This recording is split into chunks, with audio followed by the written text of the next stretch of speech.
এখন বাজতেছে প্রায় 12টার কাছাকাছি। এই টাইমে আমি খাবার খাচ্ছি। খাওয়ার ইচ্ছে ছিল না, আবার খিদা লাগতেছে, রাতও অনেক বড়, শীতের রাত। এই জন্য এখন খাইতেছি। কতগুলো শাক রান্না করছিলাম পাঁচমিশালি, এটা দিয়ে খাচ্ছি। একা একা খাইতেও ইচ্ছা করে না, করবো কি, করার কোনো কিছু নাই।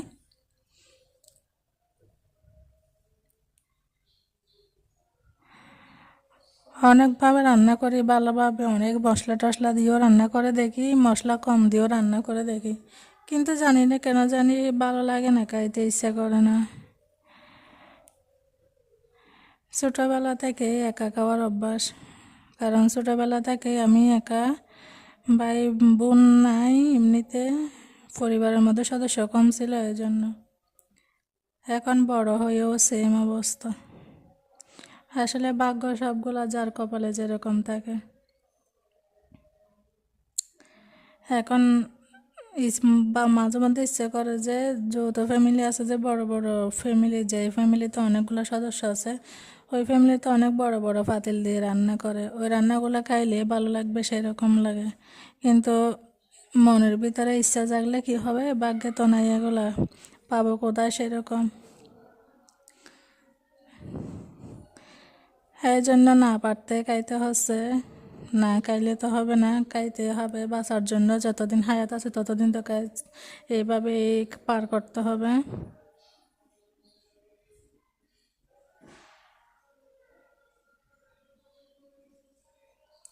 শাকগুলো এমনিতে ভালো হয়েছে, তারপরেও ইচ্ছা করে না যে। আমার এমনও দিন চলে যায়, সারাদিন সকালে 10টা 11টার দিকে একটুখানি চা খাবো, সারাদিন আর কিচ্ছু খাবো না, একেবারে রাতে খাবো। এই শীত আসছে পর্যন্ত সেরকমই বেশিরভাগ চলতেছে।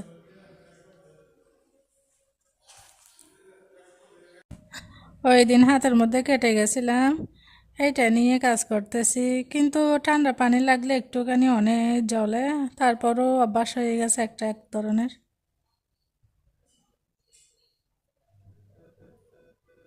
এই তো খাওয়া প্রায় শেষ। এখন আর কি করার, ঘুম আসলে ঘুমিয়ে যাব, নাইলে মোবাইল দেখবো, নাইলে কিছুক্ষণ হাঁটবো, এটাই জীবন আমার। একা থাকা অনেক কষ্ট। মনে করতাম যে একা থাকলে ভালো থাকবো, সুখে থাকবো, কিন্তু না, মানে অসুস্থ হলেও দেখার মতো কেউ নাই, সেরকম একটা পরিস্থিতি।